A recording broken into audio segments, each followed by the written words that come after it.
Welcome to Tirenga Information. Please subscribe to this channel. Press the notification bell. Never miss an update. Let's start this.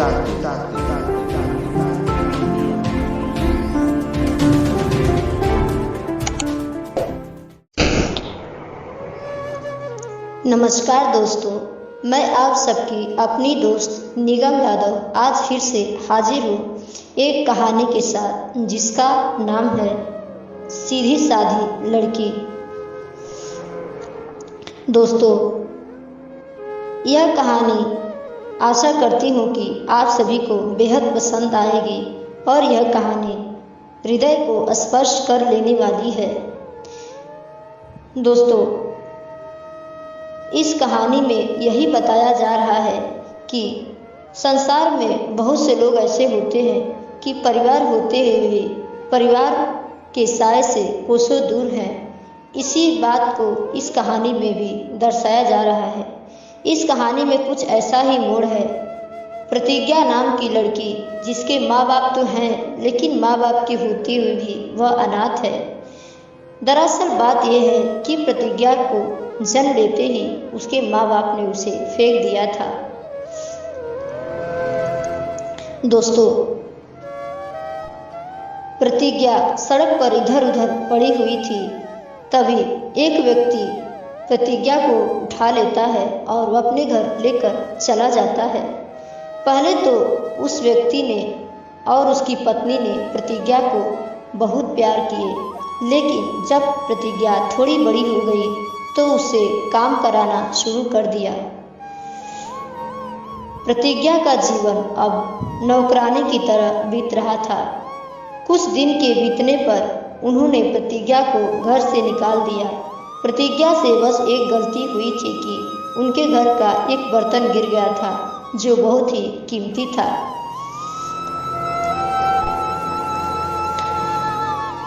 प्रतिज्ञा ने उनसे बहुत मिन्नतें की, परंतु वे नहीं माने और उसे घर से निकाल दिए। और तो और उसके काम के पैसे भी उसे नहीं मिले। प्रतिज्ञा ऐसे ही उस छोटे से शहर में कई घरों में नौकरानी का काम कर चुकी थी और उसे लोग झूठा अबजस लगाकर या उसकी कोई न कोई गलती बताकर उसे काम से निकाल देते थे। दोस्तों, इस संसार में ऋण विहीन लोगों का बहुत ही बुरी तरीके से फायदा उठाया जाता है। प्रतिज्ञा का जीवन बचपन से ही नौकरानी की तरह व्यतीत होता आ रहा था। एक दिन प्रतिज्ञा सड़क पर इधर उधर टहल रही थी और रो रही थी। तभी परवेश नाम का एक व्यक्ति उधर से गुजरता है जो उसी सड़क पर रोज टहलने आया करता था। उसने प्रतिज्ञा को देखा, परंतु उसने कुछ नहीं कहा। ठंड का समय था, उसने प्रतिज्ञा पर उतना ध्यान नहीं दिया। दूसरे दिन जब परवेश टहलने आया तो उसने फिर से प्रतिज्ञा को सड़क के एक किनारे बैठे हुए पाया। उस दिन भी उसने प्रतिज्ञा से कुछ भी नहीं कहा और उसे देखकर चला गया और मन में यही सोचता रहा कि आखिर यह लड़की इस सड़क पर मुझे रोज क्यों मिलती है, इसके बारे में मुझे पता लगाना चाहिए। तीसरे दिन जब परवेश टहलने आया तो देखा कि प्रतिज्ञा एक पेड़ के नीचे सो रही है। उसका मन किया कि प्रतिज्ञा से जाकर पूछे कि वह यहाँ इतनी ठंड में क्यों सो रही है। हिम्मत तो नहीं हुई, लेकिन हिम्मत जुटाते हुए परवेश प्रतिज्ञा के पास जाते हैं और उससे पूछते हैं कि तुम इतनी ठंड में यहाँ क्यों सो रही हो। इस प्यार भरे लहजे को सुनकर प्रतिज्ञा के आंखों में आंसू आ जाते हैं और वो उनसे कहती है, क्या कहूँ बाबूजी, मैं एक मालिक के घर में काम करती थी और उन्होंने मुझे घर से निकाल दिया। गलती मेरी यही थी कि उनके घर का एक बर्तन मुझसे गिर गया था और वह टूट गया था, जिसके कारण मुझे बहुत ही मारा डपटा गया, बहुत ही भला बुरा कहा गया और घर से निकाल दिया गया। परवेश बहुत ही दयालु व्यक्ति था। वह प्रतिज्ञा की बातों को सुनकर बहुत प्रभावित हुआ और उसने प्रतिज्ञा से कहा, तुम मेरे घर चलो। आखिर इतनी ठंड में तुम कहाँ जाओगी? प्रतिज्ञा तो पहले थोड़ा सा हिचकिचाती है, परंतु फिर उसके साथ उसके घर चली जाती है। जब परवेश प्रतिज्ञा को ध्यान से देखता है तो उसके चेहरे पर बहुत सारे चोटों के निशान थे। प्रतिज्ञा को परवेश अपने घर ले जाता है और अपनी पत्नी से कहता है, भाग्यवान, देखो तो कौन आया है। परवेश की पत्नी प्रभा जी भी बहुत अच्छे दिल की औरत थी, बहुत ही भली औरत थी, स्वभाव से भी बहुत अच्छी थी। वह प्रतिज्ञा को देखते ही मोहित हो जाती हैं और कहती हैं, यह कौन है? यह लड़की तुम्हें कहाँ मिली? प्रतिज्ञा को देखकर प्रभा जी का मन बहुत ही पिघल गया था और उन्होंने सब कुछ एक बार में ही कह दिया। इतनी सुंदर लड़की के चेहरे पर इतने सारे चोटों के निशान कैसे पड़े हैं? मालिक ने कहा, मेरी बात तो सुनो। यह लड़की हमें सड़क के किनारे मिली थी। मैं इसे 2 दिन से देख रहा था। पहले दिन यह सड़क पर इधर उधर टहल रही थी। दूसरे दिन जब मैंने देखा तो सड़क के एक किनारे बैठी हुई थी और आज यह एक पेड़ के नीचे सो रही थी। इसका नाम प्रतिज्ञा है। मैंने इसे लाया है। प्रभा जी बोली, कोई बात नहीं, ये हमारे घर में रहेंगी। कई दिन से बिना कुछ खाए पिए प्रतिज्ञा का भूख के मारे बहुत ही बुरा हाल था। उसका शरीर एकदम अंग अंग धंस चुका था। पहले तो प्रभा जी ने प्रतिज्ञा को खाना खिलाया और फिर आराम करने के लिए कह दिया। प्रतिज्ञा उस घर में भी नौकरानी का काम करती थी, परंतु उसके जीवन में अब थोड़ा बदलाव आ गया था। बदलाव सिर्फ यही आया था कि उसका उस घर में बहुत आदर सम्मान होता था और उसे सब लोग बहन या बेटी कहकर बुलाते। परवेश जी के बच्चे भी प्रतिज्ञा से बिल्कुल घुल मिल गए थे। उनके सिर्फ और सिर्फ 2 बेटे थे, कोई बेटी नहीं थी। एक दिन तो उन्होंने अपने माँ बाप से भी कह दिया कि माँ और पापा, दीदी को यहाँ से कहीं मत भेजिएगा। दीदी बहुत सीधी सादी लड़की है, हमारी कोई बहन नहीं है, यही हमारी बहन है। बच्चों की इन बातों को सुनकर मालिक और मालकिन दोनों ही बहुत प्रभावित हुए और वे भी भीतर ही भीतर प्रतिज्ञा को अपनी बेटी मान बैठे थे। प्रतिज्ञा जब भी सुबह उठती, मालिक और मालकिन का चरण स्पर्श जरूर करती। वह मन ही मन मालिक और मालकिन को बहुत सारी दुआएं देती, क्योंकि मालकिन और मालिक ने उसे केवल शरण ही नहीं दिया था, बल्कि उसे एक अलग से कमरा भी दिया था और उस कमरे में प्रतिज्ञा की ज़रूरत का हर सामान मौजूद था। मालिक और मालकिन में ये एक खासियत थी कि वे प्रतिज्ञा के बिना मुंह मांगे ही उसे हर वो चीज़ ला कर दे देते जो उसकी ज़रूरत की चीज़ें होती थी। प्रतिज्ञा को काम करते करते लगभग 2 महीने करीब हो चुके थे। तीसरा महीना शुरू होने वाला था। मालिक और मालकिन दोनों ही एक दिन बैठकर आपस में बातें कर रहे थे। तभी मालिक ने प्रतिज्ञा की चर्चा छेड़ दी और उसने मालकिन से पूछा, अच्छा प्रतिज्ञा तुम्हें कैसी लगती है? मालकिन रुआसी होते हुए बोली, प्रतिज्ञा बहुत ही नेक दिल की लड़की है, फिर भी लोग उसे पता नहीं क्यों सता कर रखते हैं। लोग उसके स्वभाव का ही फायदा उठाते हैं। इतनी सीधी सादी लड़की है, इतनी नेक दिल की लड़की है, और सबसे बड़ी बात तो ये है कि इसके पहले जितने भी नौकर हमारे घर में काम करते थे, वे काम तो भले ही अच्छे ढंग से न करें, लेकिन पैसे की बात महीना पूरा होते ही करने लगते थे। परंतु प्रतिज्ञा तो काम भी बहुत अच्छी तरीके से करती है और सबसे बड़ी बात तो यह है कि 2 महीने बीत गए और इसने पैसे के संबंध में हमारे साथ कोई भी शिकायत नहीं की। मालिक ने कहा, इसके पीछे जरूर कोई कारण है, मुझे इसका पता लगाना होगा। मालिक और मालकिन दोनों ने विचार किया। तभी मालिक को एक उपाय सूझा कि कल प्रतिज्ञा का काम का 3रा महीना शुरू होने वाला है। हमें प्रतिज्ञा के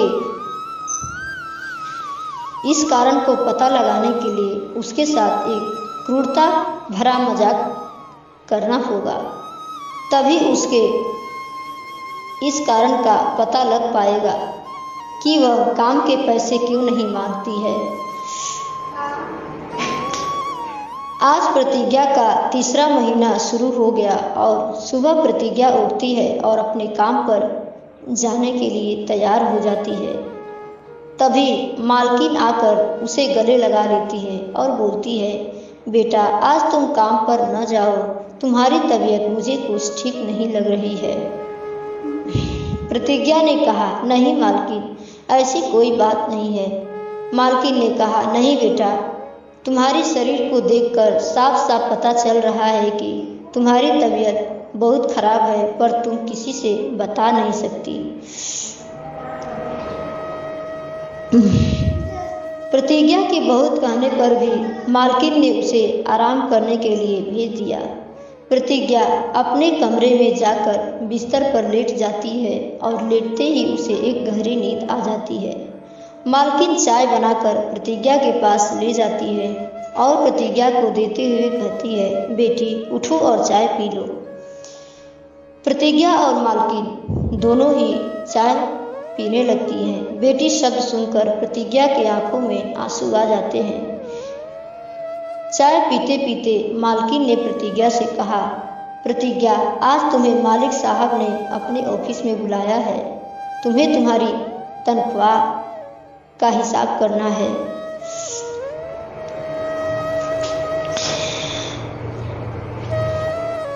प्रतिज्ञा ने कहा, ठीक है मालकिन। और फिर मालकिन ने कहा, और मालिक तुमसे कुछ ज़रूरी बात भी करना चाहते हैं। प्रतिज्ञा ने इसके बाद कुछ भी नहीं कहा। प्रतिज्ञा भले ही मालकिन से कुछ नहीं बोली, लेकिन शायद उसकी नज़रें बार बार पूछ रही थी कि मालिक आखिर मुझसे क्या बात करना चाहते होंगे। मालकिन ने कहा, घबराओ नहीं प्रतिज्ञा, मालिक तुम्हारी तनख्वाह का हिसाब करना चाहते हैं, इसीलिए तुम्हें ऑफिस में बुलाया है और तुमसे कुछ बातें करनी है। प्रतिज्ञा चाय पीकर मालिक के ऑफिस में जाती है, मालिक का चरण स्पर्श करती है और वहीं उनकी सामने वाली कुर्सी पर बैठ जाती है। मालिक थोड़े क्रोध में थे। उन्होंने प्रतिज्ञा से कहा, प्रतिज्ञा, मैं तुम्हें यहाँ इसलिए बुलाया हूँ, मुझे तुम्हारी तनख्वाह का हिसाब करना है, तुम्हारी तनख्वाह देनी है। तुम्हें यहाँ काम करते 2 महीने हो चुके हैं। प्रतिज्ञा ने बोला, हाँ साहब। मालिक ने कहा, देखो प्रतिज्ञा, तुमने एक दिन मालकिन से छुट्टी ली थी और तुमने कहा था कि मेरे दांत में दर्द है, इसलिए तुम्हें मालकिन ने छुट्टी भी दे दी थी। तुम्हारे एक दिन काम पर न आने के तुम्हारे पूरे 10,000 पैसे तुम्हारी तनख्वाह से काट रहा हूँ। प्रतिज्ञा ने कहा, जी साहब। फिर मालिक ने कहा, और एक दिन तुमसे एक चाय का प्याला गिर गया था जो बहुत ही कीमती था। इस पर प्रतिज्ञा ने कुछ भी नहीं कहा, वह सीधे ही रुआसी हो गई। मालिक ने कहा, क्यों भाई, सही कह रहा हूँ ना? प्रतिज्ञा रोते हुए, जी साहब। मालिक ने कुछ डायरी पर लिखा और फिर कहा, और देखो प्रतिज्ञा, तुमसे पहले जो नौकर इस घर में काम करता था उसने मेरे बच्चे के जूते चुरा लिए थे और इसके पैसे भी तुम्हारी तनख्वाह से काट रहा हूँ। प्रतिज्ञा कपकपे स्वर में, जी साहब। मालिक ने फिर डायरी पर कुछ लिखा और फिर कहा, और एक दिन मेरा बच्चा सोते सोते पलंग से नीचे गिर गया। उसकी दवाई के पैसे भी तुम्हारी तनख्वाह से काट रहा हूँ। प्रतिज्ञा आंसू पीती हुई, ठीक है साहब। मालिक ने कहा, भाई देखो मैं कुछ गलत तो नहीं कह रहा हूँ ना? प्रतिज्ञा रोते हुए और कपकपी स्वर में, नहीं साहब। अब मालिक ने पूरे 80,000 पैसे में से 70,000 पैसे काट लिए और बचे 10,000 प्रतिज्ञा के हाथ में थमाते हुए बोले, लो ये तुम्हारी 10,000 तनख्वाह है, संभाल कर रखना। प्रतिज्ञा ने मालिक को मन ही मन बहुत धन्यवाद दिया और उसने कहा, धन्यवाद मालिक साहब। मालिक धन्यवाद शब्द सुनकर और भी क्रोधित हो गया, तमतमा उठा और कहने लगा, मैंने तुम्हें इतना कुछ कहा फिर भी तुम मुझे धन्यवाद दे रही हो। प्रतिज्ञा ने कहा, मालिक साहब आप गलत मत सोचिए। मैं इतने सारे घरों में काम करती थी, मुझे किसी ने पैसे नहीं दिए, पर आपने मुझे इतना तो दिया। मालिक और मालकिन दोनों ही वहाँ से चले गए। थोड़ी देर के लिए वहाँ सन्नाटा पसर गया और प्रतिज्ञा उस सन्नाटे में बैठी बस रोए जा रही थी। उसका पूरा शरीर कांप रहा था। थोड़ी देर बाद मालिक और मालकिन दोनों आ जाते हैं और वे प्रतिज्ञा के पास बैठ जाते हैं।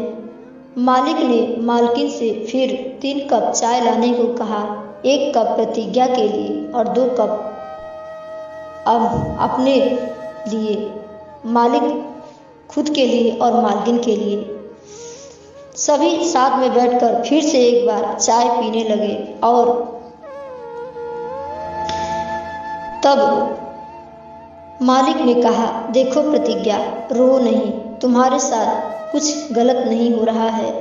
बस तुमसे मैंने एक क्रूरतापूर्ण मजाक किया है, सिर्फ तुम्हें यही बताने के लिए कि इस दुनिया में सीधे साधे लोगों के लिए कोई भी स्थान नहीं है। प्रतिज्ञा, कोई भी स्थान नहीं है।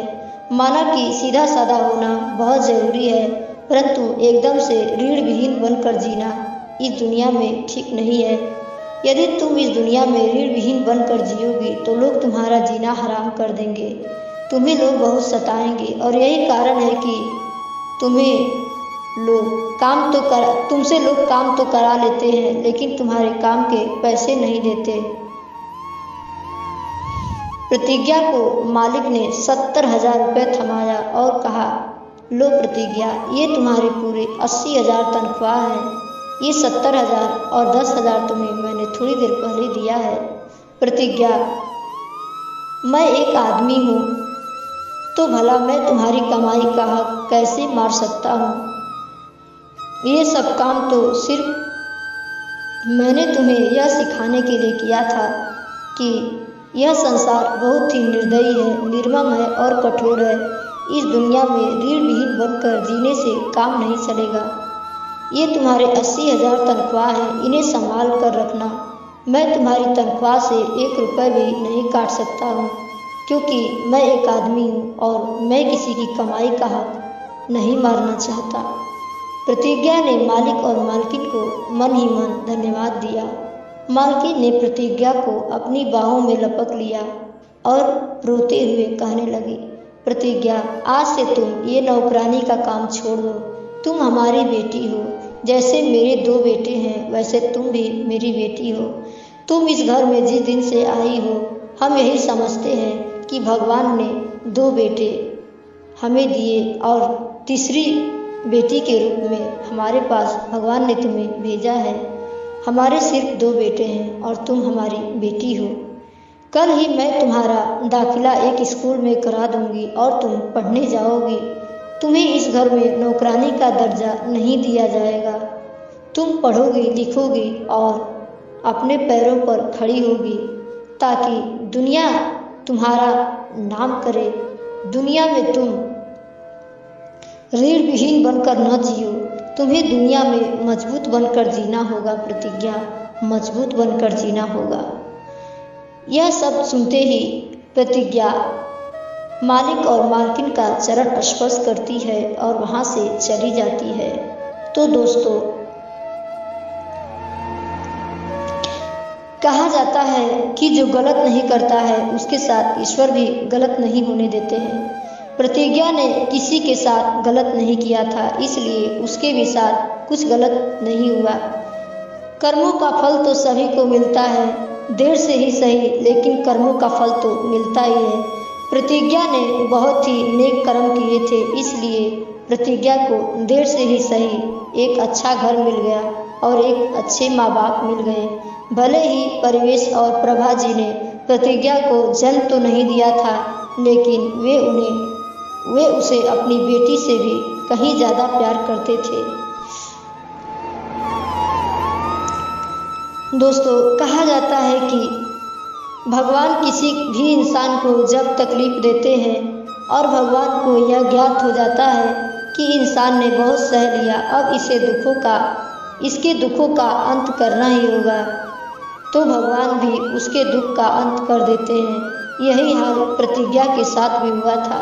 प्रतिज्ञा बचपन से ही दुख झेलती आई थी, अब उसे सुख की जरूरत थी, इसलिए ईश्वर ने उसे परिवेश और प्रभा जी के घर भेजा था। प्रभा जी ने प्रतिज्ञा का एक स्कूल में दाखिला करा दिया और प्रतिज्ञा खुशी खुशी उस घर में रहने लगती है, पलने और बढ़ने लगती है। तो दोस्तों, कैसी लगी ये कहानी आप सबको कमेंट में ज़रूर बताइएगा। यदि कहानी अच्छी लगे तो चैनल को सब्सक्राइब कीजिएगा, वीडियो को लाइक कीजिएगा और दोस्तों के पास शेयर कीजिएगा और कमेंट में अपने सुझाव ज़रूर बताइएगा, ताकि हम आपके लिए और भी बेहतर प्रयास कर सके। तो दोस्तों, सुनते रहिए ऐसी ही कहानियाँ अपनी दोस्त निगम यादव के साथ। धन्यवाद।